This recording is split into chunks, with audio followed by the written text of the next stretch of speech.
दर्शकहरू नमस्कार। एबिसी वाचमा यहाँहरूलाई हार्दिक स्वागत छ। म अनन्त अनुराग। सरकारले केही बेर अगाडि मात्रै निकै खिचातानीका बीच वाद विवादका बीच स्थानीय तहको निर्वाचन 2079 वैशाख 30 गते गर्ने निर्णय गरेको छ। यो निर्णय स्वागत योग्य छ। आवधिक निर्वाचन लोकतन्त्रको मेरुदण्ड हो। जुन प्रकारले संहिता कार्यान्वयनको सवालमा, संविधान कार्यान्वयनको सवालमा यो 5 वर्षको समयावधिभित्र हामीले जे जस्ता विषयवस्तुहरू अवलोकन गर्ने अवसर पायौँ, अब जनताले पुनः आफ्नो स्थानीय तहको मुखिया चयन गर्ने अवसर प्राप्त गरेको छ। जनताले सही निर्णय गर्ने कुरामा हामी विश्वस्त छौँ। लागौँ आजको संवादको विषयवस्तुतर्फ। निश्चय पनि मुलुक सञ्चालनका लागि राजनीतिक दल, प्रशासन र कर्मचारी तन्त्र प्रमुख शक्तिका रूपमा रहेका छन्। लोकतान्त्रिक मुलुकमा सरकारले गर्ने निर्णयहरू, दुई देश बीच हुने सहमति सम्झौताहरू, दुई देशको कूटनीतिक सम्बन्धमा पर्ने असरहरू र पत्राचारको विषयमा प्रयोग गरिने शब्दावलीहरू, प्रतिबद्धताहरूको कूटनीतिक मर्यादा, कूटनीतिक मूल्य मान्यता, विश्वास र त्यसको धरातल बलियो रहेको हुनुपर्दछ। एमसीसी को सवालमा प्रधानमन्त्री शेरबहादुर देउवा, माओवादी केन्द्रका अध्यक्ष पुष्पकमल दाहाल प्रचण्डले हस्ताक्षर गरेर जुन पत्राचार गर्नुभएको थियो, त्यो पत्राचार सार्वजनिक भएपछि त्यसमा लेखिएका विषयवस्तुहरू, त्यसको कूटनैतिक दायरा र भोलिका दिनमा बन्द कोठाभित्र एकाथरी प्रतिबद्धता गर्ने, बाहिर पब्लिक कन्जम्सनका लागि अर्को थरी बताउने शैलीले मुलुकको गरिमा, मुलुकको कूटनीतिक अवस्था र भोलिका दिनमा अन्तर्राष्ट्रिय मञ्चहरूमा नेपालको स्थिति कस्तो हुने कुरामा बौद्धिक जमात, पत्रकार, परराष्ट्रका जानकार, कूटनीतिज्ञका विज्ञहरूले यो घटनापछि पनि चिन्ता व्यक्त गरेका छन्। हामी यिनै विषयमा केन्द्रित हुनेछौँ। दुई नेताले हस्ताक्षर गरेर पत्राचार गरिएको पत्र गोप्य थियो वा आम जनताले थाहा पाउने नै पत्र थियो? गोप्य थियो भने किन सार्वजनिक भयो? वा यो सामान्य पत्र थियो भने पत्राचार गरेकै बेला आम जनताले किन थाहा पाउन सकेनन्? हाम्रा राजनीतिक दल, सरकार किन यसलाई लुकाएर राखे? लगायतका विषयवस्तु हामीसँग छ। आजको संवादमा हामीसँग हुनुहुन्छ परराष्ट्रका जानकार, लामो समयसम्म परराष्ट्र क्षेत्रमा काम गर्नुभएका, योगदान दिनुभएका पूर्व राजदूत, परराष्ट्रका जानकार डाक्टर रामभक्त पीवी ठाकुर सर। उहाँलाई कार्यक्रममा स्वागत गर्छु। डाक्टर साहब नमस्कार, स्वागत गर्न चाहन्छु। नमस्कार, धन्यवाद। पत्र पढ्नु भयो नि है? हो, पत्र मैले पाएँ। हिजो त सुनेको थिएँ, आज पढ्न पाएँ। कस्तो छ पत्रहरूमा? के रहेछन्? तपाईँहरूले पढ्दा के बुझ्नुभयो? आम जनताले पढेर त अर्कै थरी बुझे। तपाईँहरूले पढ्दा कूटनीतिको दायरा, मूल्य मान्यता, परिधिभित्र बसेर पढ्नु भयो होला। आम जनताले राष्ट्रियता, सार्वभौमिकता र यो देशको गरिमासँग जोडिएर पढे। नेताहरूले साँझ नपर्दै प्रष्टीकरण दिए। यो सामान्य विषयलाई उछालियो। अब बताइदिनुहोस् तपाईँहरूले कसरी बुझ्नुभयो? त्यस्तो होइन। यो पत्र लेखियो, यो पत्र प्रधानमन्त्रीको स्तरबाट लेख्ने पत्र होइन। त्यसैले यसलाई हामीले राम्रो मान्न सक्दैनौँ। जुन विषयमा यो लेखियो त्यो विषयमा प्रधानमन्त्रीले यस किसिमले प्लिडिङ गर्नु त्यो चाहिँ मेरो विचारमा अशोभनीय नै हो। यसले चाहिँ देशको गरिमालाई तल गरेको छ, देशको स्तर तल झारेको छ र हाम्रो कूटनीतिक स्तर नै धेरै तल खस्यो भनेर चाहिँ मान्छेले बुझ्न सक्छन् र अन्तर्राष्ट्रिय अनुमान पनि त्यही गर्न सकिन्छ। पत्र लेख्नै पर्ने बाध्यात्मक स्थिति थियो डाक्टर साहब। एउटा पत्राचार गर्ने एउटा सामान्य एउटा प्रोजेक्टको पैसाकै हिसाब गर्ने हो भने it's not a big amount. फेरि दुई देशको बीचको सरकार र सरकार बीच पत्राचार गरिएको पत्र पनि होइन।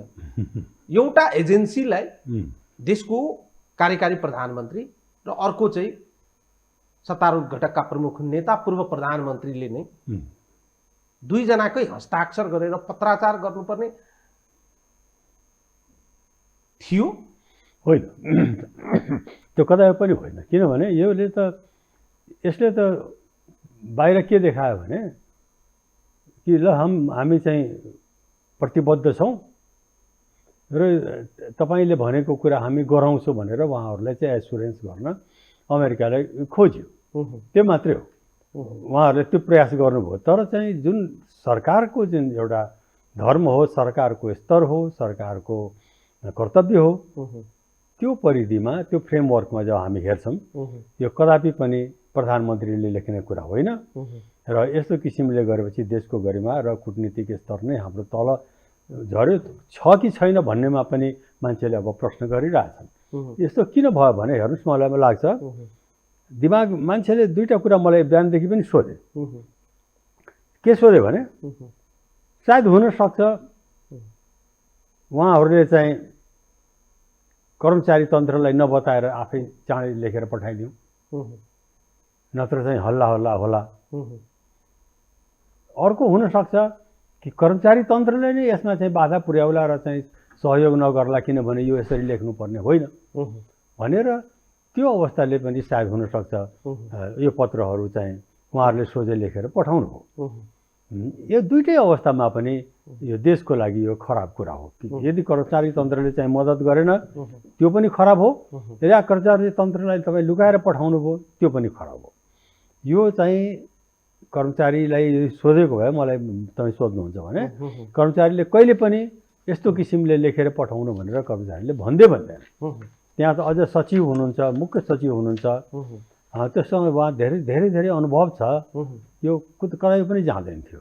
त्यसैले यसलाई चाहिँ हामीले अशोभनीय मानिरहेछौँ र उहाँहरूले चाहिँ देशको चाहिँ गरिमालाई तल खसाएको भनेर हामी ठानेछौँ। यो पत्र सार्वजनिक भइसकेपछि हाम्रा नेताहरू पब्लिक कन्जम्सनको लागि एउटा कुरा, बन्द कोठाभित्र र 1-to-1 भेटघाटमा कूटनीतिक सम्बन्धमा गरिने कुराकानी फरक हुँदा रहेछन् भन्ने कुराको एउटा चरित्र र चित्र बाहिर आएन हो। यो त प्रमाणै हो नि, प्रमाण भयो कि तपाईँले के भन्नुहुन्छ, के गर्नुहुन्छ, के लेख्नुहुन्छ भन्ने यो त प्रष्ट रूपले देखाइदियो। जनतामा अब विश्वास रहेन र यसले गर्दाखेरि बाहिरका सरकारले पनि अब नेपाल सरकारलाई चाहिँ विश्वास गर्न छोडिरहेछ। त्यो त हामीले देखिरहेछौँ। जुन चाहिँ एड आइरहेको थियो बाहिरबाट, अब एड आउन कम भयो। हेर्नुहोस् अहिले 36% चाहिँ एड कम आइसक्यो भनेपछि यसै कसो हो, किनभने सरकार विश्वसनीयता आफ्नो गुमाएको छ। अब हेर्नुहोस् दुईटा कुरा आयो। प्रधानमन्त्री शेरबहादुर देउवाको एङ्गलबाट हेर्दा उहाँ एमसिसीको बारेमा उहाँको पार्टी एउटा स्पष्ट लाइन क्लियर देखिन्छ। उहाँ एमसिसी पास गराउन चाहनुहुन्छ। उहाँहरू भन्दै हुनुहुन्छ एमसिसी मुलुकको हितमा छ, एमसिसीले हामीलाई हेल्प गर्छ, हाम्रो देशको आर्थिक समृद्धिलाई यसले टेवा पुर्याउँछ। माओवादीको हकमा हेर्नुहुन्छ भने यो पत्रमा हस्ताक्षर गर्ने प्रचण्ड लगायतका नेताहरू एमसिसी पास गराउनु हुन्न भने पक्षमा हुनुहुन्छ। उहाँहरू एमसिसी यथास्थितिमा पास गराउनु हुँदैन, एमसिसीलाई संशोधन गर्नुपर्छ, राष्ट्रको अहित हुने बुदाहरूलाई चाहिँ परिमार्जन गर्नुपर्छ भन्नुहुन्छ। तर पत्राचार गर्दा त हामीलाई 5 महिनाको समय दिनुहोस्, हामी पास गराउनको लागि हरसम्भव हरेक मोर्चामा माहौल बनाउनको लागि लागि पर्छौँ भनेर प्रतिबद्धता गर्नुहुन्छ। यो दुईटा कुरालाई चाहिँ एउटै डालोमा राखेर हेर्न सकिँदैन डाक्टर साहब? कूटनीतिको एङ्गलबाट, म विशुद्ध राजनीतिक भन्दा पनि कूटनीतिको एङ्गलबाट सोधिरहेको छु। तपाईँ र म, वा तपाईँ त कूटनीतिक क्षेत्रमा लामो समयसम्म रहनुभयो, बन्द कोठाभित्र गरिने कुराकानी र बन्द कोठाबाट बाहिर गइसकेपछि त्यसको रेफरेन्सेसहरू र त्यसमाथि भएका डिबेटमाथि एक्सनमा जाने कुराहरू, इम्प्लिमेन्टेसनमा जाने कुराहरू फरक हुँदो रहेछन् र भने हुँदैन। त्यस्तो हुनु नपर्ने कुराहरू चाहिँ एउटै हुनुपर्ने हो, त्यसको मूल अर्थ एउटै हुनुपर्थ्यो। धेरै कुराहरू चाहिँ नबताए पनि तर सब्जेक्ट र त्यसको थिम फरक हुनु हुँदैन। यहाँ त बाहिर एउटा कुरा भनियो, गरियो एउटा कुरा, र वास्तवमा यो त हेर्नुहोस्, परराष्ट्र मन्त्री हुनुहुन्छ, सबभन्दा राम्रो के भने परराष्ट्र मन्त्रीले यसरी लेख्नुहुन्थ्यो। परराष्ट्र मन्त्रालय हाम्रो त्यत्रो सक्रिय छ, परराष्ट्र मन्त्रालयबाट जानु पर्थ्यो। अब त यसले के देखायो भने परराष्ट्र मन्त्रालय केही पनि औचित्य छ कि छैन, किनभने परराष्ट्र मन्त्रालयले गर्ने काम त प्रधानमन्त्रीको कार्यालयले गरिरहेको रहेछ। प्रधानमन्त्री स्वयंले गरिराख्नु भएको छ, स्वयं आफै गर्दै हुनुहुन्छ। सत्तारूढ घटकका अर्का ठुला नेताले गरिराख्नु भएको छ। यो त परराष्ट्र मन्त्रालयको एउटा मैले आज चाहिँ सामाजिक सञ्जाल चार्दै गर्दा एकजना चाहिँ राजदूतले नै, पूर्व राजदूतले लेख्नु भएको रहेछ, यो त परराष्ट्र मन्त्रालयको एउटाको सचिव स्तर वा सहसचिव स्तरको एउटा कर्मचारीलाई यो जिम्मा दिएको भए उहाँले पत्राचार गरे पनि हुन्थ्यो त। यो त प्रधानमन्त्रीले नै गर्नुपर्ने के आइलाग्यो भन्ने कुरा मैले बुझ्न सकेको छैन भनेर लेख्नु भएको थियो। उहाँले जसले भन्नुभएको छ ऊ ठिक भन्नुभएको छ। यसको म्याक्सिमम हुनु पर्थ्यो परराष्ट्र मन्त्रालयबाट जाने, र खुब माथिको स्तर भने परराष्ट्र मन्त्रीले लेख्यो भने हुन्थ्यो, परराष्ट्र सचिवले लेख्यो भने हुन्थ्यो। तर उसलाई चाहिँ बिल्कुलै बाइपास गरेर प्रधानमन्त्री आफै लागेर, जस्तो कि चाहिँ उहाँलाई चाहिँ के ऋण लागेको छ कि के छ, जसो पनि म यो पास गराउँछु भन्ने लागेर मलाई 5 महिना टाइम दिनुहोस्, म यसलाई गराउँछु। यो नभए पनि के यहाँ देश खत्तम भइहाल्छ र यहाँ ज्वालामुखी फुटिहाल्छ र 500 मिलियन भनेको त केही होइन। तपाईँको सरकार बलियो छ भने अहिले त्यति पैसा त तपाईँले चाहिँ उसबाट एनसेलबाट उठाउन सक्नुहुन्छ। हाम्रा चाहिँ कति चाहिँ काण्डहरू भइरहेछ, त्यसको चाहिँ 4 दोब्बर पैसा त्यहीबाट देशबाटै आउँछ। र अझ पनि मलाई भन्नुहुन्छ भने तपाईँ देशलाई जरुरत छ भने हामीहरूलाई जिम्मा दियो भने हामी बाहिरबाट यसको चाहिँ 4 टाइम्स धेरै चाहिँ एड ल्याउन सक्छौँ राम्रो कामको लागि। त्यसैले पैसा ठुलो त होइन, 500 मिलियन भनेको यस्तो लाग्छ जस्तो चाहिँ के हो 500 मिलियन त तपाईँको पैसा पचाएर एनसेल बसिरहेछ, उसैले निकालिहाल्नुहोस् न। नियत, नीति र व्यवहार, कार्यशैली कुनै कुरामा तादात्म्यता छैन डाक्टर साहब, हेर्नु त। हो, त्यो किनभने यो चाहिँ जब चाहिँ राम्रो राजनीतिज्ञ जसमा चाहिँ एउटा मोरल, हाम्रो राजनीतिकमा मोरल हुन्छ, त्यो मोरल हुँदैन तबसम्म चाहिँ त्यो चल्दैन। अब मोरल चाहिँ हाम्रो राजनीतिज्ञहरूमा चाहिँ बिल्कुलै गइसकेको छ। त्यसले गर्दाखेरि देशैको अस्तित्व, देशलाई चलाउने कुराहरूमा चाहिँ खतरा पुग्न सक्छ। यो पत्र सार्वजनिक भइसकेपछि नेपालको कूटनीतिक कुन अवस्थामा छ भन्ने कुराको एक किसिमको प्रश्नोक्ति हो। यो यो त देखायो कि नेपालको कूटनीतिक एकदम तल गइसक्यो। परराष्ट्र मन्त्रालयको केही जरुरत छैन भन्ने गइसक्यो। दुर्भाग्यवश त्यो परराष्ट्र मन्त्रालयमा जहाँ म 36 वर्ष काम गरेँ, त्यो परराष्ट्र मन्त्रालयको चाहिँ एक शब्द एउटा पत्रको कति महत्त्व हुन्थ्यो। हामी कति समस्याहरूलाई थामेर गरेर कार्यान्वयन गरेका छौँ। त्यो परराष्ट्रलाई चाहिँ यसरी चाहिँ बाइपास गरेर प्रधानमन्त्रीले आफै गर्नु के महत्त्व हुँदो रहेछ डाक्टर साहब? म त्यति जानकार होइन, म सामान्य एउटा सञ्चारकर्मी हो, तर म सोध्न चाहन्छु कूटनीतिमा दुई सरकार बीच हुने पत्राचारको सवालमा, कूटनीतिमा कुनै देशको एउटा एजेन्सीसँग गरिने पत्राचारको सवालमा त्यसको चाहिँ के महत्त्व हुँदो रहेछ, त्यसले पार्ने दूरगामी असरहरू चाहिँ के हुँदा रहेछन्, र तपाईँले वा तपाईँलाई कुनै देशले लेखेको पत्र तपाईँले प्राप्त गर्नुभयो वा हाम्रो देशले प्राप्त गर्यो भने त्यो पत्रलाई चाहिँ हामीले कुन रूपमा ग्रहण गर्दो रहेछौँ, कुन रूपमा रियाक्ट गर्दो रहेछौँ र कुन रूपमा चाहिँ त्यसलाई चाहिँ अनुसरण गर्दो रहेछौँ? त्यो त एउटा चाहिँ गभर्मेन्ट टु गभर्मेन्ट लेख्ने एउटा चाहिँ हाम्रो यन्त्र छ। त्यो संयन्त्र अनुसार चाहिँ चल्ने कुरा हो। हरेक मन्त्रालयले त्यो मन्त्रालयसँग सम्बन्धित कुराहरूसँग हामीले व्यवहार गरिरहेको हुन्छौँ, मेन्टेन गरिरहेको हुन्छौँ, सरकार चलिरहेको हुन्छ। तर यसरी बिचमा चाहिँ एउटा ओभरल्यापिङ गरेर प्रधानमन्त्री नै इन्टरफेयर गर्नु भनेको मतलब फेल्युर भएको, कहीँ संयन्त्र फेल्युर भएको हो। त्यसले विश्वास लागेन। विश्वास नलागेपछि प्रधानमन्त्री स्वयं एक्टिभ भएर अहिले हेर्नुहोस् न, सडकमा चाहिँ सफाई गर्न मन्त्री आफै निस्किराख्नु भएको छ।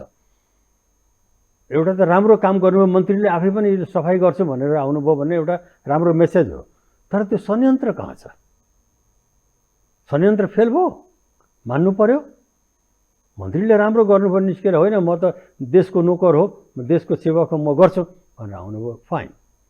तर त्यो संयन्त्र उहाँले हराएपछि त एउटा चाहिँ त्यो सचिवले हराउनु, सचिवले त संयन्त्र एक्टिभ गरेर 24 घन्टामा सफा गर हुनुपर्ने नि। संयन्त्र फेल भयो। यो कुरा फेरि यो पुष्टि दिन्छ। नारायण हिटीमा मन्त्री नै गएर घर तोड्न जानुभयो। मलाई त सोध्नुहुन्छ भने त्यो ठिक गर्नुभयो, तोड्नुभयो, राम्रो गर्नुभयो।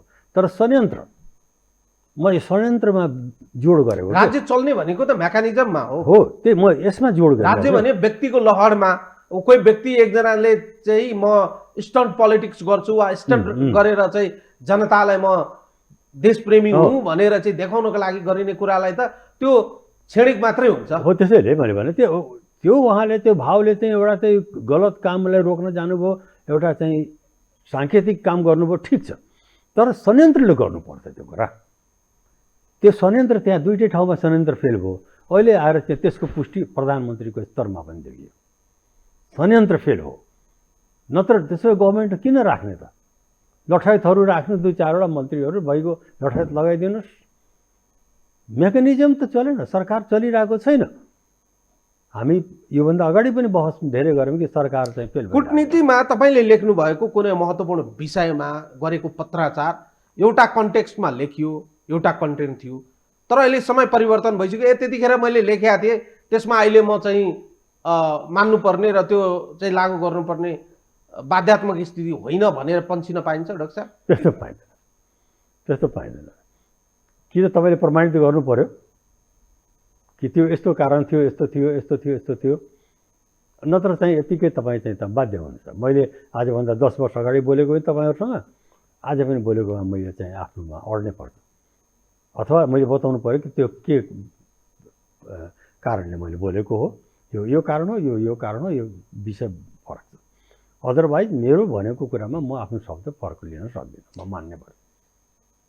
कूटनीतिक भनेको त रेलिभेन्टली चाहिँ कन्टिन्युअस जब हो नि, होइन र? हो, अविच्छिन्न चलिरहने, जुनसुकै सरकार आए पनि योभन्दा अगाडि भएको कुरालाई चाहिँ क्यारी अन गर्ने कुरा त हो नि। निरन्तर चल्ने कुरा हो। एउटा सरकारले गरेको अर्को सरकारले त्यसलाई टेक ओभर गर्छ। अदरवाइज केही गरेर चाहिँ सारै देशलाई खराब हुने कुराहरू छ भने त सरकारले चाहिँ त्यसमा नानास्ती गर्न सक्छ, अर्को आउने सरकार यदि गल्ती गरिदिएको छ भने। तर चाहिँ यदि गल्ती गरेको छैन भने त्यो चाहिँ त्यो सरकारले कन्टिन्यू आफ्नो रेस्पोन्सिबिलिटी लिएर गइरहेको। कूटनीतिकमा कस्ता कुराहरू चाहिँ गोप्य हुँदो रहेछन् डाक्टर साहब? यो बडो अचम्म भयो। कतिपय यो जुन मितिमा भयो त्यही मितिमा सार्वजनिक हुनुपर्ने कुरो होइन र? राष्ट्रियता, सार्वभौमसत्ता, हाम्रो सार्वभौमिकता र हाम्रो चाहिँ गरिमासँग जोडिएको प्रश्न यो होइन। यो चाहिँ यो गोप्य राख्ने कुरै होइन है। तपाईँले एकदम ठिक प्रश्न गर्नुभयो।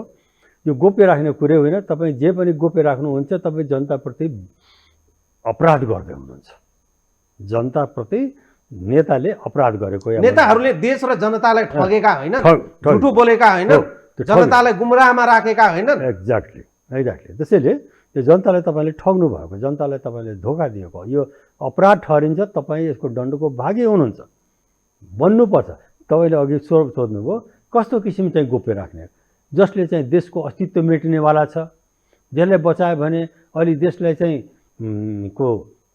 धेरै राम्रो हुनेवाला छ, नत्र चाहिँ कुनै ठुलो सङ्कट आउनेवाला छ, त्यस्ता कुराहरू गोप्य राखिन्छ। यहाँ त तपाईँले अहिले यो भन्नुभयो यो चिठी किन गोप्य राख्यो 24 घन्टा। तपाईँ योभन्दा अगाडिको हेर्नुहोस् त कि चाहिँ त्यो 14वटा प्रोटोकलमा 7वटा प्रोटोकल गोप्य राख्यो, अहिले बल्ल चाहिँ अहिले दिएको छ 7वटा। तपाईँकै अगाडि, तपाईँसँग मैले 2 वर्ष अगाडि यहाँ कुरा गरेको थिएँ, 14वटा प्रोटोकल किन सरकारले पेस नगरेको, त्यो परराष्ट्र मन्त्रालयसँग राय विचार किन नलिएको। यो विदेशसँग मामला जोडिएको हुनाले परराष्ट्रको राय विचार एकदम मस्ट हो, त्यो किन लिएन र त्यसमा चाहिँ त्यो पेस गर्दाखेरि त्यो 14वटा चाहिँ प्रोटोकल किन त्यहाँ राखेन भनेर तपाईँसँग यहाँ 2 वर्ष 1.5 वर्ष अगाडि मैले कुरा गरेको थिएँ। त्यो कराउँदा अहिले चाहिँ कतिवटा दियो, अहिले पनि 6-7वटा चाहिँ दिएको थिएन, हिजो अस्ति दिएछ। त्यो लिएको पनि झलनाथ खनालजीहरूले लिनुभएको छ त्यो चाहिँ अहिले पनि बताइराख्नु भएको छैन। उहुँ, पढेर फेरि त्यो अझ पनि उहाँहरू पनि गोप्य राखिराख्नु भएको छ। किन गोप्य राखेको त्यसलाई उहुँ, त्यो बताउनु पऱ्यो कि त्यहाँ के लेखेको छ, के कारणले त्यो गोप्य राख्यो, जनताले बताउनुहोस्। उहुँ, त्यो बतायो भने देशको चाहिँ अस्तित्व मेटिन्छ भन्ने छ भने त गोप्य राख्नु पछि बताइदिनु होला, देशको अस्तित्व त मेट्न हामी चाहँदैनौँ। उहुँ, तर त्यसबाहेक अरू कुरा छ भने तपाईँले बताउनुपर्छ। यदि भोलि गएर मान्नुहोस् अहिले चाहिँ जो 7वटा डकुमेन्ट जो झलनाथजीहरूले अध्ययन गर्दै हुनुहुन्छ, मलाई त्यो अध्ययनको समझमा आउँदैन कि कति यति मोटो छ भने त अलि टाइम लाग्ला, तर यति पातलो छ, यति भएको भए 200 पेज त म एक रातमै पढेर म बताइदिन्थेँ। यति पनि मोटो छ भने 2-3 जना साथी राखेर भोलिपल्टमा बताइदिन्थेँ। तपाईँ किन नबताएको कि त्यसमा के लेखेको छ? मान्नुहोस् कि तपाईँ आज एमसिसीमा सही गर्नुभयो, भोलि पछि चाहिँ त्यो पत्र हेर्नुभयो, त्यो प्रोटोकल त्यहाँ लेखेको छ अमेरिकन त्यहाँ परियोजनामा कुनै किसिमको आतङ्ककारी केही भयो भने अमेरिका सेनाले हस्तक्षेप गर्नेछ भनेर ठहर्यो भने तपाईँ के गर्नुहुन्छ? त्यो कुरा आज पाएको भए त म त अझै नै नो भनेर भन्न सक्छ नि जनताले। यो किन यस्तो, यो चाहिँदैन मलाई। तर त्यो त तपाईँ लुकाइराख्नु भएको छ, पछि देखाउनुहुन्छ, कहिले देखाउनुहुन्छ थाहा छैन। एमसिसीको सवालमा हाम्रो राजनीतिक दलका नेताहरू, हाम्रो सरकार पब्लिक फोरममा उभिएर आम जनताको सामु उभिएर जे कुराहरू बताइरहेका छन् त्यसको ठिक विपरीत पर्दा पछाडि खेलहरू भइरहेको छ भन्ने कुरा बुझ्दा हामी गलत हुँदैनौँ होला नि। अब त यो कुराहरू होइन, कति नेताहरू देखिँदैछ, यो कुराहरू चाहिँ सिरिज वाइज चाहिँ एकपछि अर्को गर्दै चाहिँ यो उजगार हुँदैछ। कति नेताहरू ठिक सम्झेर पनि बोल्दै हुनुहुन्छ, तर शक्तिमा बस्ने नेताहरू उहाँहरूले चाहिँ बिल्कुलै चाहिँ बरु देशलाई चाहिँ अन्धकारमा जाओस्, देश चाहिँमा खराबी होस्, उहाँहरू चाहिँ कहाँबाट अनुग्रहित हुनुहुन्छ। 500 मिलियन भनेर चाहिँ कत्रो ठुलो रकम आउँछ भनेर भनिराख्नु भएको छ। म त उहाँहरूलाई भन्छु मलाई 6 महिनाको टाइम दिनुहोस्, 5000 मिलियन ल्याइदिन्छु म। ल 5000 मिलियन देशभित्र पनि उठाइदिन्छु र बाहिरबाट चाहिँ जम्मा गरेर म गराइदिन्छु। त्यो त देशैमा पैसा छ, बाहिर पनि दिन्छ नि मान्छेले, राम्रो कामको लागि प्रोजेक्टको लागि गर्नुहुन्छ भने। तर तपाईँमा इमान्दारी हुनुपर्छ। इमान्दारी त हाम्रो देशमा छँदै छैन। सर, पत्राचार गर्ने कुरामा त इमान्दार देखिनु भने अन्य कुरामा कसरी चाहिँ इमान्दार त्यो त हुनु होला र? देखाइरहेछ नि, कहिलेसम्म इमान्दार भएको भए यस्तै हुन्थ्यो त। अब पत्रमै लेख्नुहुन्छ उहाँ एमसिसीबाट प्राप्त भएका प्रष्टीकरणका सम्बन्धमा छलफल गरी गठबन्धन साझेदार र हाम्रा पार्टीका सदस्यहरूलाई सूचित गर्नेछौँ। यसका बुदाहरू पढ्दा उहाँहरूले जे कमिट गर्नुभएको छ यो पत्र मार्फत, उहाँहरूले त एमसिसी हामी चाहिँ 5 महिना पछि चाहिँ एट एनी कस्ट हामी संसदबाट राटिफिकेसन गराउँछौँ भन्ने कुराको प्रतिबद्धता गर्नुभएको होइन र? त्यही त नि, यो गलत तरिकाले चाहिँ एमसिसीलाई बताउँदै हुनुहुन्छ उहाँहरू। एमसिसीले पनि यस्ता कुरामा विश्वास गर्नु हुँदैन जसमा जनाधार छैन। यो त के भनेको भने पहिले चुनाव गराइहालौँ, अहिले चाहिँ त्यो गरौँ, जनता रिसाएर चाहिँ सारालाई चाहिँ फालिदिन्छ, त्यसैले चाहिँ पहिले चुनाव गरिहालौँ, त्यसपछि चाहिँ हामी जाउँला। एमसिसीलाई गरिदिने जनताले के गर्छ? जनता त केही गर्न सक्दैन, जनताले त बेवकुफ बनाइसके। कि त अहिले नै गर्नुहोस् न तपाईँ, अनि जानुहोस् चुनावमा के हुन्छ हालत।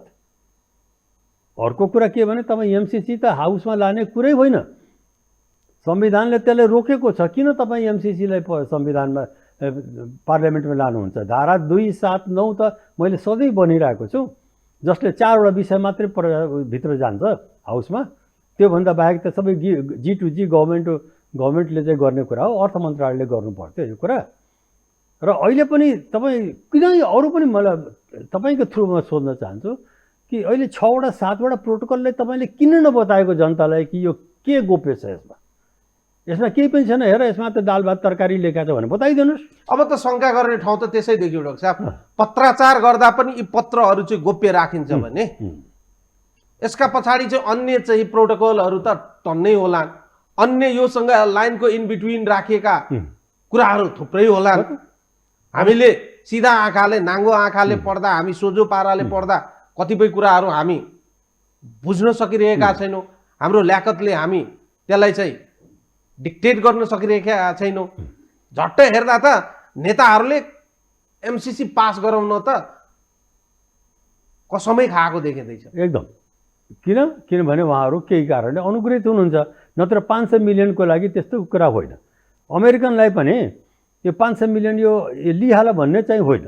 उसलाई पनि यो प्रोजेक्ट यस्तो छ कि यसले चाहिँ जस्तो बारुदी सुरुङ लगाएको हुन्छ चारैतिर, अब एक ठाउँमा गएर बाल्य मात्रै बाँकी छ।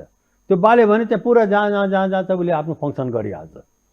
अब यसरी एउटा एङ्गलबाट अझै हेर्न मन लाग्यो डाक्टर साहब, यदि यो गोप्य थियो भने किन सार्वजनिक भयो? के गोप्य? यो पत्र यदि गोप्य रूपमा लेखिएको थियो भने यो पत्र किन अहिले नै सार्वजनिक गराउनु पर्यो? हाम्रै नेताहरूबाट भएको हो कि यो एमसीसी को पार्टबाट हस्ताक्षर गर्ने नेताहरू चाहिँ आफ्नो प्रतिबद्धताबाट पछाडि हट्दै गर्दा ल देश र जनता सामु तिमीहरूको नेताले यस्तो गरेका छ है भनेर नेताहरूको चरित्र र चित्र देखाउनको लागि चाहिँ बाहिर ल्याएको? यसले हेर्नु देशलाई पनि कमजोर बनाएको छ, ती नेताहरूको पनि स्ट्यान्डिङ कमजोर बनाएको छ र एमसीसीले पनि यस्ता कुरामा चाहिँ झन् चाहिँ सस्ता तरिकाले र सजिलो तरिकाले लिन्छ। किनभने यसलाई चाहिँ त्यो धेरै वेट उनीहरूले दिँदैन, किनभने जनता यसको विरोधमा छन् भन्ने कुरा उनीहरूले थाहा पाइसकेको छ। भोलि आएर सुरु गर्न साथै त्यहाँ जुन चाहिँ चमत्कार हुन्छ त्यो बोर्डरमा र अमेरिकाको पछाडि जसरी आतङ्कवादीहरू लाग्छन् त्यो देखेपछि तपाईँलाई त यो त कम्प्लिट गर्नलाई त 5 वर्ष लाग्छ।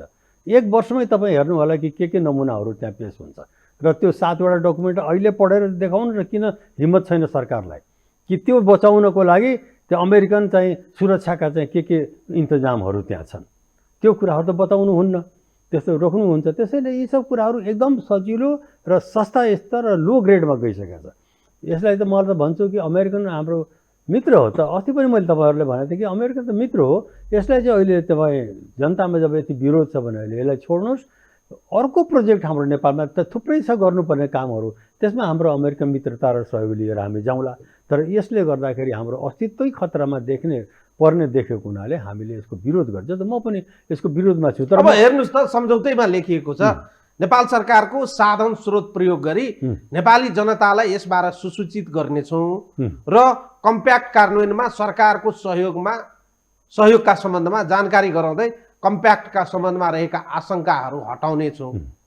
यो त पहिले हुनु पर्यो नि। जनता तपाईहरु ढुक्क हुनुस्, हामी छौँ नि, हामी गरिदिइहाल्छौँ नि। देशमा देखिएका सबै विषयवस्तुहरू हामी सेटल डाउन गरिदिन्छौँ। जनतालाई थाहै छैन, एमसीसी बारे धेरै जनतालाई थाहा छैन। प्रबुद्ध बाहेक जनतालाई अरूलाई थाहै छैन कि एमसीसी हो के आएर के गर्छ।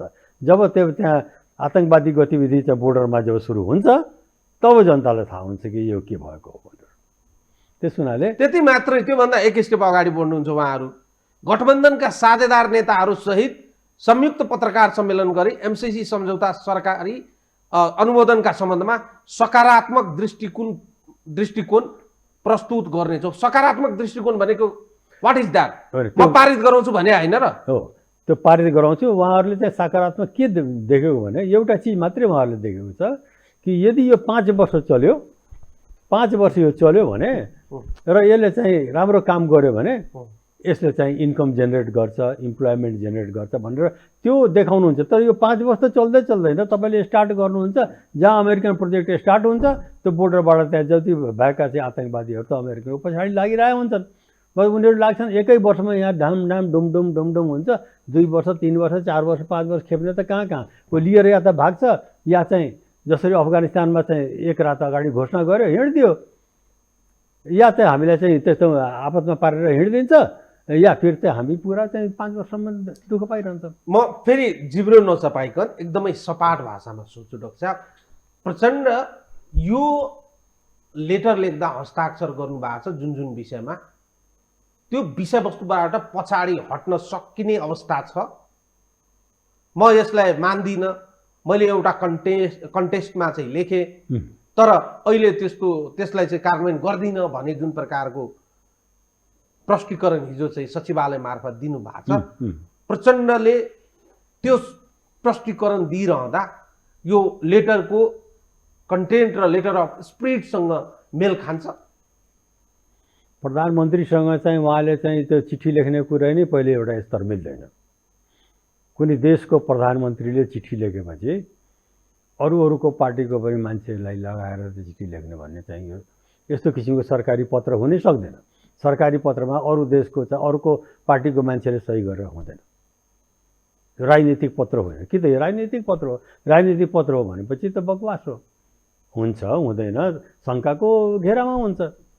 प्रधानमन्त्रीसँग कुनै अर्को दलको मान्छेले चाहिँ यो सरकारी पत्र हो कि के पत्र हो यो? सरकारी पत्रमा त अरू मान्छेले सही गर्दैन।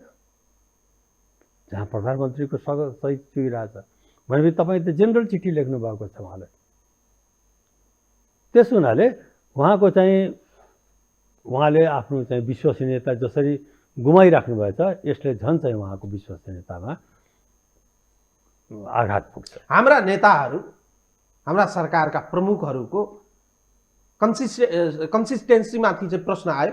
आउँछ नि, आउँछ। त्यो त धराशायी भइसकेको छ। हेर्नुहोस्, बाहिर इमेज हाम्रो केही राम्रो छैन। हाम्रो विश्वसनीयता सरकारको गुमेको छ बाहिर। त्यो हामीले अहिले आएको फरेन एडले नि देखिरहेको छौँ। 36% अहिले 4 महिनामा कम भइसक्यो। मान्छेलाई विश्वास छैन यहाँ गएर चाहिँ राम्रो काम हुन्छ।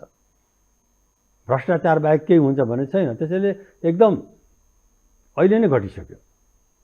रेमिटेन्स घटिरहेको छ। ट्रेडमा त हामी चाहिँ त खत्तम छौँ। 10% हाम्रो, 90% त हामी तिर्छौँ मात्रै।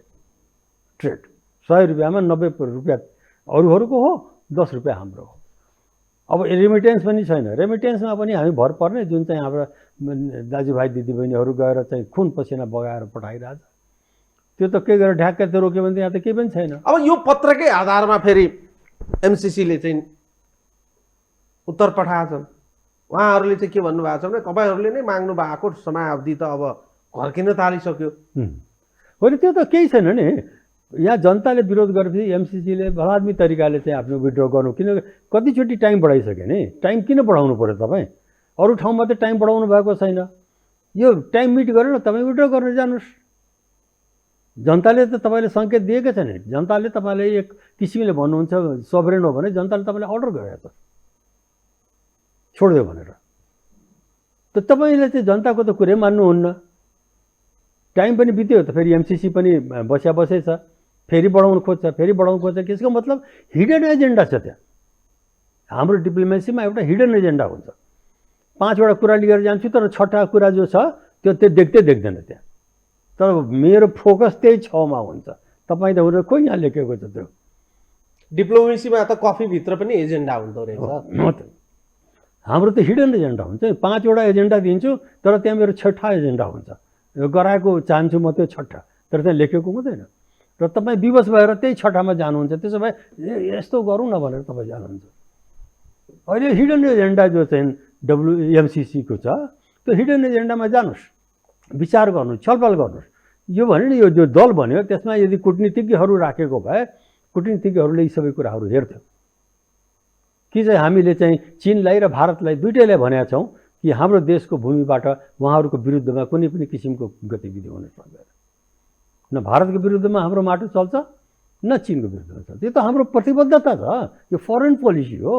यसमा त हामी अड्नै पर्छ। जुन दिन यो छोड्यौँ त्यो दिन हामी नन एलायन्स छैनौँ। भनेपछि हाम्रो कुनै पनि गतिविधि यहाँ हुन्छ जसलाई भारतलाई खराब हुन्छ, किनभने हामीले उनीहरूको सेन्सिटिभिटी हेर्नुपर्छ भन्ने हामीले क्रिया खाएको जस्तै हो। प्रतिबद्ध छौँ हामी। उहाँहरूको जेमा सेन्सिटिभिटी छ त्यसमा हामी ख्याल गर्छौँ। हाम्रो जमिनबाट तपाईँको विरुद्धमा, चाहे भारतको विरुद्धमा या चीनको विरुद्धमा। अब यसको हिडन एजेन्डाहरू हेर्नुहोस्। तपाईँ पढ्न हामी खालि लेखेर पढ्नुहुन्छ, लेखेको कहाँ छ? यी सब कुराहरू लेखेको हुन्छ। यो लेखेको हुन्छ कि तपाईँ चाहिँ अमेरिकनको त्यहाँ बुटोलमा गयो भने त्यहाँ आतङ्कवादी आउँछ भनेर त कहीँ लेखेको हुन्छ। तर आतङ्कवादी त जहाँ अमेरिका पुग्छ त्यहाँ पुग्छ। अहिलेसम्मको सबै इतिहास त देखेकै छौँ हामीले। त्यो पुगेपछि के हुन्छ भने त्यो 5वटा मात्रै लुकाएर राख्नुभएको छ। उसको मान्छेलाई कहीँ किडन्याप गरिदियो भने, उसका धराशायी गरिदियो भने, उसका परियोजना नाश गर्यो भने अमेरिकन आएर बचाउन आउँछन्। अनि तपाईँ के गर्नुहुन्छ? हाम्रो फौजले गएर बचाउँछ? हाम्रो चाहिँ एउटा चाहिँ कहीँ एउटा सीमा त बचाउनु सक्दैन। त्यो गएर चाहिँ यस्तो गर्न सक्छ? त्यसैले चाहिँ यो बहुत गम्भीर कुरा हो। यसलाई तपाईँ यसलाई जनताले मानेको छैन, छोडिदिनुहोस्। तर मैले भने अमेरिकन जस्तो म भने म अमेरिकाको मित्र हुँ। म पनि अमेरिकामा पढेको मान्छे हुँ। तर यसले के भने मेरो राष्ट्रलाई खतरामा राख्छ भनेर मात्रै मैले विरोध गरिदिएको हो।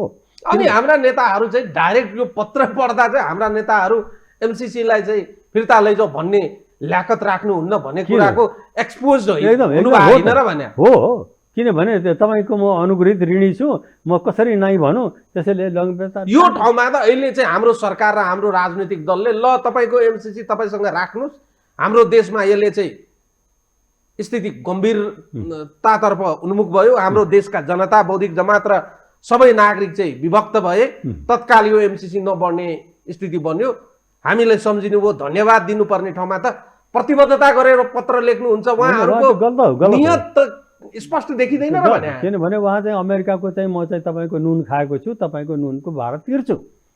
म भन्छु मैले त्यसको भन्दा त मैले नेपालको नुन धेरै खाएँ।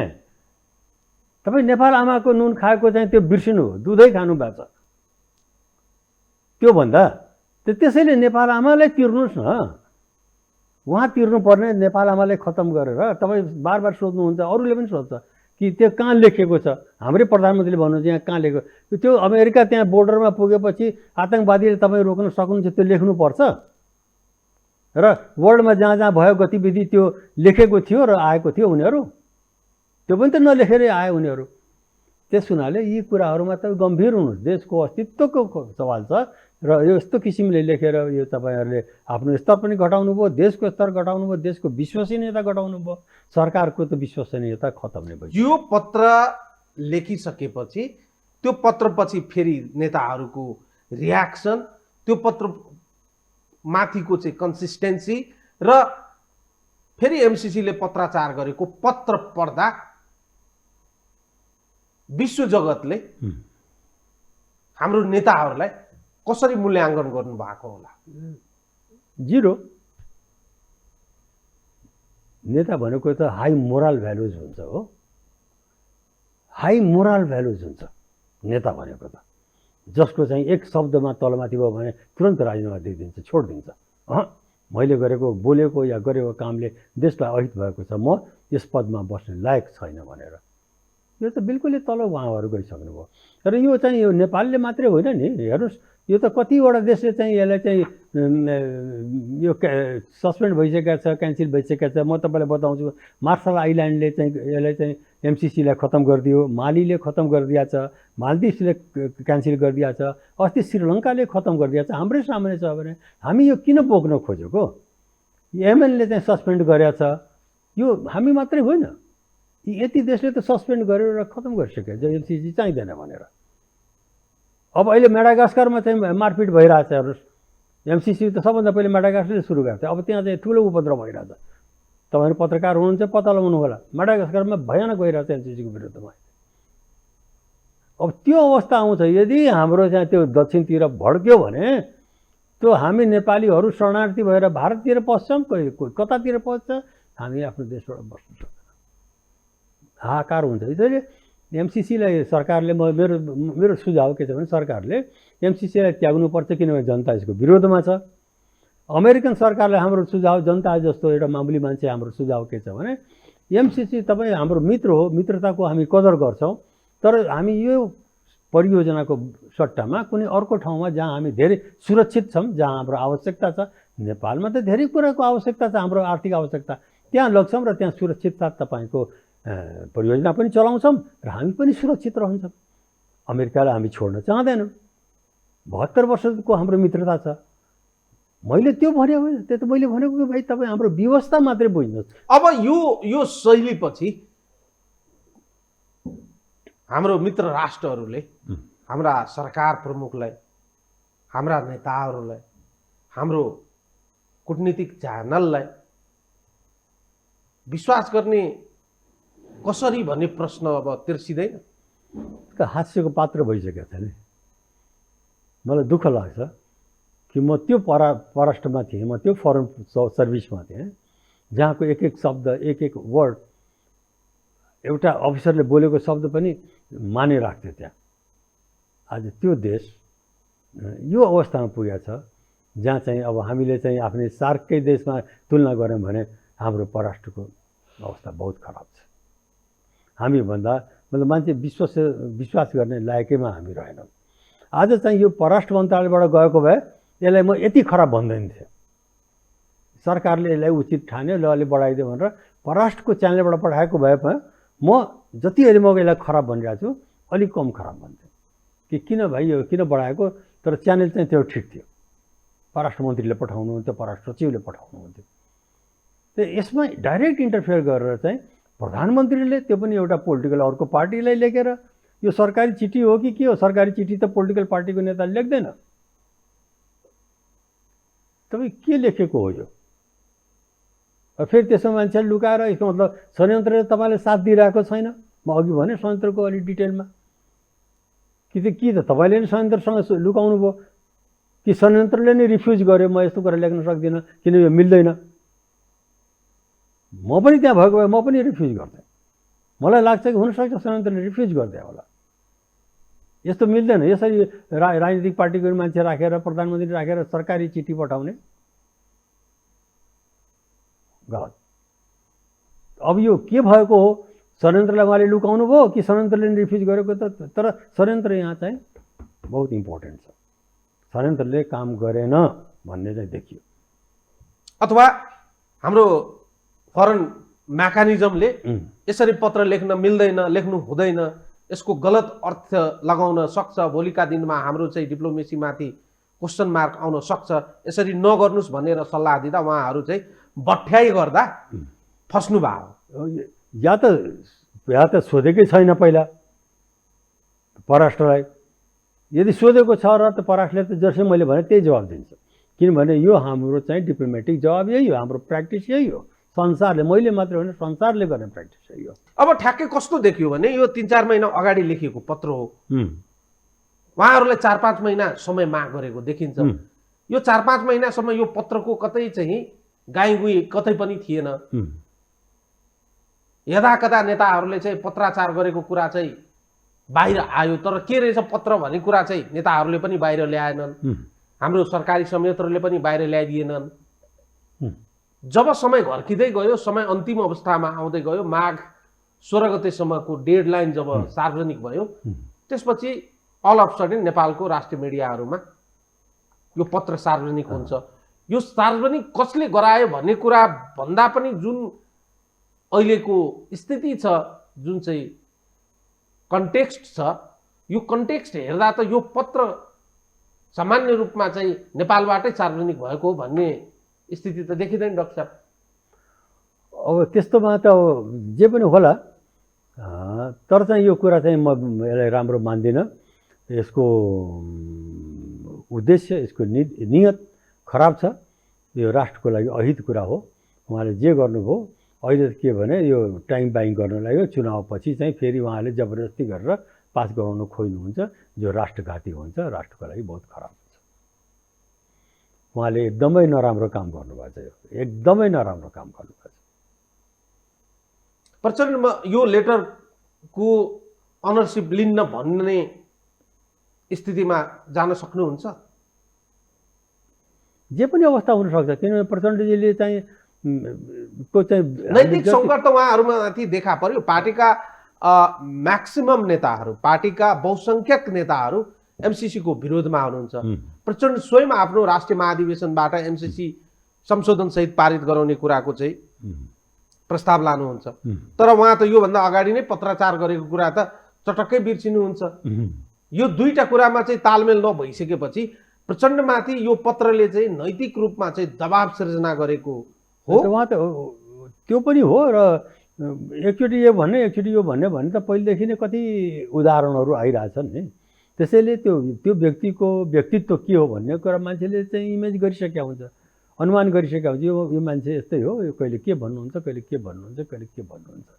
यसले केही अर्थ राख्दैन। भोलि के गरेर प्रचण्ड चाहिँ आउनुभयो पावरमा भनेपछि एमसिसीले उनलाई समात्नलाई सजिलो हुन्छ। त्यो चाहिँ यो कदापि राम्रो कुरा हो। डिप्लोमेसीमा पत्राचार गर्दा राष्ट्रियता, सार्वभौमिकता, राष्ट्रिय अखण्डताका विषयवस्तुहरू गोप्य राख्ने विषयवस्तुहरू त होइन होला नि डाक्टर साहब? होइन, अनलेस कि चाहिँ हाम्रो अस्तित्व खतरामा छ। सेक्युरिटीका कुराहरू बाहेक अन्य कुराहरू, सेक्युरिटीका कुराहरू चाहिँ बाहिर ल्याउँदा त्यसले हामीले गर्न खोजेको गतिविधिहरू चाहिँ खुलस्त रूपमा गर्न नसक्ने स्थिति बाहेक हाम्रै राष्ट्रियता सार्वभौमिकता राष्ट्रिय अखण्डतामाथि नै गम्भीर त्यो पनि तपाईँले चुनौती लुकाएर उत्पन्न हुने हाउसलाई स्थिति। पनि बताउनुहुन्न, जो सोभरेन हाउस हो हाम्रो, मालिक हो त्यो, जनता त्यहाँ बस्छ, त्यो आफ्नो मालिकले बताउनुहुन्न, तपाईँ लुकाएर राख्नुहुन्छ। यो त दण्डको भागी हुने खालको गतिविधि होइन र भने त म अघि देशको लागि त्यसैले भने यो अपराध हो, जनताप्रति तपाईँले अपराध गर्नुभएको छ, तपाईँ भोग्नु दण्डित हुनु पर्दैन यसको लागि। दण्डित हुनुपर्छ, किनभने त्यो तपाईँ 5 वटा त्यो पढेर बताउनुहोस् न अहिले नै तपाईँलाई। नेपाल सरकार हाम्रो राजनीतिक दलहरू नेपाली जनताप्रति, नेपालको सार्वभौमिकताप्रति, राष्ट्रिय अखण्डताप्रति बढी जवाबदेही हुनुपर्ने होइन र भने हो। र तपाईँको माध्यमबाट चाहिँ सबै दर्शकलाई पनि यो भनिदिनुहोस् र म पनि भन्छु कि हेर्नुहोस्, आज त गरेर भोलि त्यो 5 वटा या 6 वटा जुन प्रोटोकल छ त्यहाँ चाहिँ त्यसको विरोधी कुराहरू आयो भने के गर्ने हामी? एमसिसी तोडिदिने, तब तोड्यो जब तपाईँ सही गरिसक्नु भएको छ। त्यहाँ यदि लेखा छ कि अमेरिकन फोर्स आएर यहाँ रक्षा गर्छ, सुरक्षा गर्छ, आफ्नो मान्छेहरूको चाहिँ सुरक्षा अमेरिकन फोर्सले गर्छ, आफ्नो परियोजना गर्छ भनेपछि यदि पछि गएर देखियो भने के गर्नुहुन्छ? त्यसपछि उहाँहरूको दण्ड अझै तोक्नु पर्यो। देश त गयो, उहाँहरूलाई छोडिदिने? त्यसैले त्यो कुरा बताउनुहोस् न, त्यो कुरा त्यहाँ छ कि छैन। यदि 5 वटा 6 वटा प्रोटोकल पनि राम्रो छ भने पनि ठिक छ, ल ओके। तर त्यो जुन खतरा चाहिँ दक्षिणमा मर्डर आइरहेछ, आतङ्कवादी खतरा, त्यो त तपाईँ कुनै पनि हालतमा तपाईँ बचाउनै सक्नुहुन्न। डर त यो छ। र त्यो भएपछि के हुन्छ भने, र त्यो तपाईँले 4000 इम्प्लोइ त राख्नुहुन्छ जसकोमा सारा इम्युनिटी छ, प्रिभिलेज छ, डिप्लोमेटिक प्रिभिलेज। तपाईँ न उसको गाडी खोज्न सक्नुहुन्छ, न तपाईँ सामान खोज्न सक्नुहुन्छ, न तपाईँ के गर्न सक्नुहुन्न। ऊ जहाँ पनि जान सक्छ, जे पनि जहाँ पनि राखेर पुर्याएर आयो भने त्यही पर चाहिँ चाइना छ। अनि के हुन्छ? अनि त्यो चाइना फेरि हामीसँग सधैँ माया गरेर बसिरहन्छ भनेपछि त शोषित त हामी हुन्छौँ, भिक्टिम हामी हुन्छौँ। उताको पनि मार पर्छ, यताको पनि मार पर्छ। त्यो यो चाहिँ जब एसेसमेन्ट गर्नुहोस् न, हामी त एसेसमेन्ट गर्छौँ नि। तपाईँ लेखेको 4 वटा शब्द मात्रै एसेसमेन्ट गर्नुहुन्छ, हामी त्यो त्यसको पर्ने प्रभावको पनि एसेसमेन्ट गर्छौँ। यो पर्ने प्रभावको एसेसमेन्ट खोइ। र फेरि अर्को तपाईँलाई मैले पनि भने, फेरि दोहोऱ्याएर भन्छु कि हाम्रो नेपालको माटोबाट कसैलाई पनि अहित हुने गरेर दुईटा छिमेकीले भारतलाई पनि भोलि कुनै चिज अहित हुने गरे यहाँबाट हुनै सक्छ। हामी तुरन्त खडा हुन्छौँ। तपाईँ मलाई बोलाउनु होला, म फेरि खडा हुन्छु कि त्यो तपाईँ यो गर्न पाउनुहुन्न, किनभने हामी उसको बिचमा छौँ, हामी उसको मित्र हौँ र हामीले यो वचन दिएका छौँ उहाँहरूलाई। त्यस हुनाले यसलाई यसरी बुझौँ, यो गल्ती भएको हो। र एमसिसी अमेरिका हाम्रो मित्रै हो, हाम्रो चाहिँ ठहरियै हुन्छ। तर एमसिसी जुन स्थानमा भइरहेछ त्यो चाहिँ देशको लागि खराब हो। त्यसले चाहिँ एमसिसीको पैसा जे छ त्यो कुनै अर्को ठाउँमा हामीले बिट मार्नुभन्दा अगाडि अब कस्तो स्थितिमा पुग्यो भने नि हामी डाक्टर साहब, एमसिसी पास गराउँदा पनि गाँडो, पास नगराउँदा पनि गाँडो। देशभित्र एक किसिमको एमसिसीको पक्ष र विपक्षमा जनमत तयार भइसकेको छ। राजनीतिक दलहरू स्वयं आफै पनि पक्ष र विपक्षमा पुगिसकेका छन्। एमसिसीले टाइम एन्ड अगेन सरकारमाथि दबाव सिर्जना गरेका छन्। हाम्रा नेताहरूले गोप्य रूपमा गर्नै नहुने पत्राचार गरेर हामी 4 महिना टाइम दिनुहोस्, 5 महिना टाइम दिनुहोस्, वातावरण बनाएर हामी एनी हाउ पास गराउँछौँ, तपाईँहरू ढुक्क हुनुहोस् भनिराखेका छन्। देशको माहौल हेर्दा एमसिसी त्यति सजिलै संसदबाट अनुमोदन हुने स्थिति चाहिँ देखा परेको छैन। सरकार आफैमा एउटा अस्थिरताको भुमरीभित्र रुम्लिएको छ। 5 दलीय गठबन्धन भन्या थियो, एक दल त आजै परित्याग गरेको स्थिति छ, 4 दल बाँकी रह्यो। यो अगाडि बढ्दै गयो भने माओवादी स्वयंले भनेका छन्, प्रचण्ड बाहेककाले एमसिसी अगाडि बढ्यो भने माओवादी केन्द्र पनि गठबन्धनमा रहँदैन, सरकारमा रहँदैन भनिसकेका छन्। तपाईँ संसदको स्थिति के छ देखिराख्नु भएको छ भनेपछि मुलुकको त कुनै पनि मेकानिजमले काम गरेको देखिँदैन डाक्टर साहब। हो, त्यसै त देश असफल भयो हामी भनिरहेका छौँ। न्यायालय असफल भइसक्यो, अख्तियार दुरुपयोग असफल भइसक्यो, संसद चलिरहेको छैन। यही त तिनवटा हो नि हाम्रो। र प्रशासन त हामी भ्रष्टमा लिप्त देखिरहेको। यो 3टै खम्बा त हाम्रो चाहिँ त काम गर्नै छोडिदिएको छ। काम छोड्नुपछि त देश त चल्दैन, देशमा अराजकता हुन्छ, ल एन्ड अर्डर हुँदैन, भ्रष्टाचार व्याप्त छ, कहीँ पनि तपाईँ जानुहोस् कुनै काम हुँदैन भनेपछि देश असफल भएको बेलामा राम्रो के छ भने देशमा सङ्कटकाल, यो देशमा लाग्नुपर्छ, देशलाई सम्हालिदिनुपर्छ, पछि फेरि सङ्कटबाट निकालेपछि एउटा राम्रो ढङ्गले फेरि चुनाव गरेर देश जानुपर्छ, त्यस्तै मलाई लाग्छ। किनभने एउटा तपाईँ फेरि एउटा कुरा भन्नुहुन्छ र जनताले बुझ्नु पऱ्यो, यो संसदलाई त्यहाँ पार्लियामेन्टमा लैजाने र पार्लियामेन्टमा पास गर्ने कुरा हुँदै होइन। यदि त्यहाँबाट पास भयो भने यो गैर संवैधानिक हुन्छ। संविधानले नै जम्मा 4वटा चिज भनेको छ त्यहाँ लैजानलाई, यो 5औँ चिज भनेको छैन, 4वटा के भनेको छ, शान्ति मैत्रीको कुराहरू, त्यसपछि चाहिँ त्यसमा प्राकृतिक स्रोतको बटवारा, सामरिक कुराहरू, यी सब कुराहरूलाई भनेको छ। तर या त तपाईँले भन्नुहोस् कि यो सामरिक हो त्यसैले चाहिँ म पार्लियामेन्टमा लगिरहेको छु, तपाईँ मान्नुहोस् कि आइपिएसको चाहिँ पार्ट हो त्यसैले म लगिरहेको छु, नत्र त तपाईँ त लान पाउँदैन। यो बाहेक 4वटा बाहेक त त्यो पार्लियामेन्टमा जाँदै जाँदैन, 5औँ चिज जानुहुन्छ लैजानुहुन्छ, त्यो चाहिँ असंवैधानिक हुन्छ। असंवैधानिक चिज पास गरेर तपाईँले उसलाई कसरी कानुनी बाध्यता दिनुहुन्छ? वैधता त हुँदैन त्यो कानुनी बाध्यता। त किन संविधानले चाहिँ त्यहाँ उसलाई जान खोजिरहेछ? त्यो तपाईँले भन्नुहुन्छ कि त्यो राटिफाई गर्नुपर्ने कुनै जरुरत छैन नि। मान्छेले एउटा सही, हामीले हेर्नुहोस् दुनियाँमा सबै ठाउँमा धेरै एग्रिमेन्टमा हामी इन्टरनेसनल एग्रिमेन्टमा सही गरेका हुन्छ, सबै हामीले राटिफाई गरेका हुँदैन। नेपालले पनि सबै गरेका छैन, अमेरिकाले पनि कति राटिफाई गरेका छैन, बाँकी छ। रुसले कति गरेका छैन, चीनले कति गरेका छैन। सही गरे हुन्छ तर देशमा आएर चाहिँ त्यो माहौल देखेर जनताको आवाज दिएर त्यो राष्ट्रको हितमा ठहरिँदैन त उनीहरूले गर्दैनन्। म अन्तिम प्रश्न गरेँ डाक्टर साहब, यो पत्र पढिसकेपछि, यो पत्रको जवाब पनि पढिसकेपछि जुन प्रकारले यो सार्वजनिक भयो नि, यो सार्वजनिकरणपछि सामान्य रूपमा त कसैले पनि लिएका छैनन्। हाम्रा नेताहरूले पानीमाथिको ओभानो बन्ने प्रयास गरेका छन्। यो आम जनताले भन्या जस्तो, अहिले बौद्धिक विलासिता गरेको जस्तो, समाचार माध्यममा आएको जस्तो चाहिँ होइन, हामी त यस्तो गर्न खोजेका थियौँ नि त भन्ने शैली चाहिँ उहाँहरूले देखाउनु भएको छ। तर यसले नेपालको विश्व जगतमा नेपालको विश्वसनीयता, क्रेडिबिलिटी र नेपाललाई हेर्ने दृष्टिकोणमा अन्तर्राष्ट्रिय जगतले कसरी हेर्ने कुरामा चाहिँ रिथिङ्क गर्ने स्थिति उत्पन्न गराउँछ र यसको दीर्घकालीन असर हामीहरूलाई पर्ने सम्भावना छ। पर्छ। हामीले आफ्नो चाहिँ सोचाइमा, कार्यगराइमा रिथिङ्किङ, हामीले रिएभ्यालुएसन गर्नुपर्छ।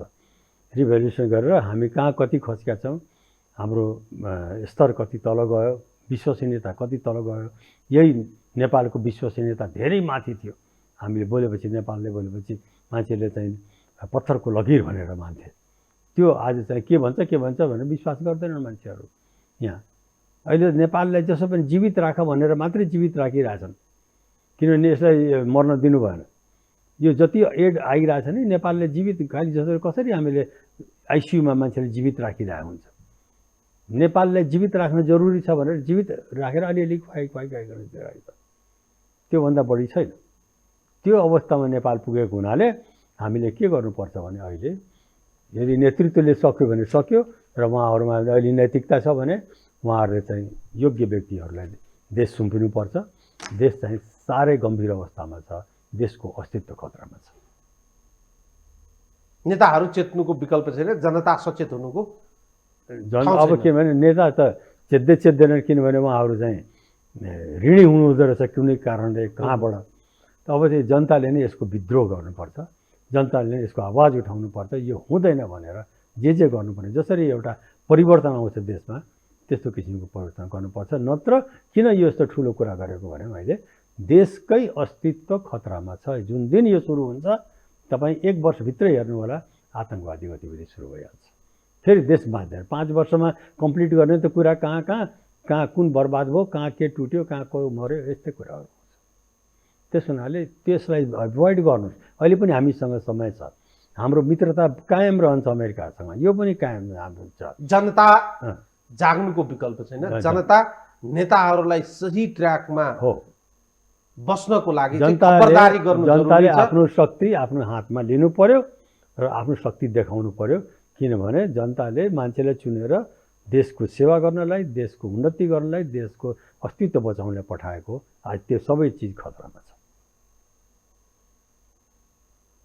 चेत खुलोस् नेताहरूको, जनता चाहिँ 24 घण्टा चाहिँ जागराम बसेर हो खबरदारीमा चाहिँ जनताबाट पनि कुनै चुक नहोस् आशा गरौँ, अपेक्षा गरौँ। र बाँकी हामी सबैले आफ्नै कर्तव्य चाहिँ निर्वाह गरिरहनु पर्दछ। देश जोगाउनु पर्दछ। अन्य कुराहरू तफसिलका हुन्। देश सार्वभौम सत्ता र हाम्रो राष्ट्रिय अखण्डतालाई अक्षुण्ण राख्नु अहिलेको सबैभन्दा ठुलो कुरा हो। समय र संवादको लागि धन्यवाद दिन्छु डाक्टर साहब। धन्यवाद आनन्दजी, तपाईँले एकदम बहुत महत्त्वपूर्ण कुरा उठाउनु भएको छ। यसमा हामीले बताउनु पर्थ्यो जनतालाई यो के राम्रो के नराम्रो, यो हाम्रो धर्म हो।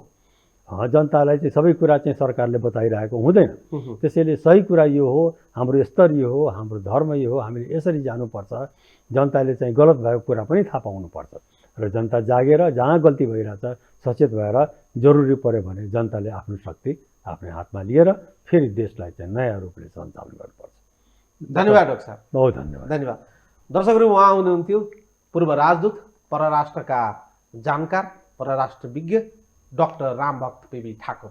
आजका लागि यो संवाद यति नै। सम्पूर्ण युनिट लगायत मल पनि बिदा दिनुहोस्। नमस्कार।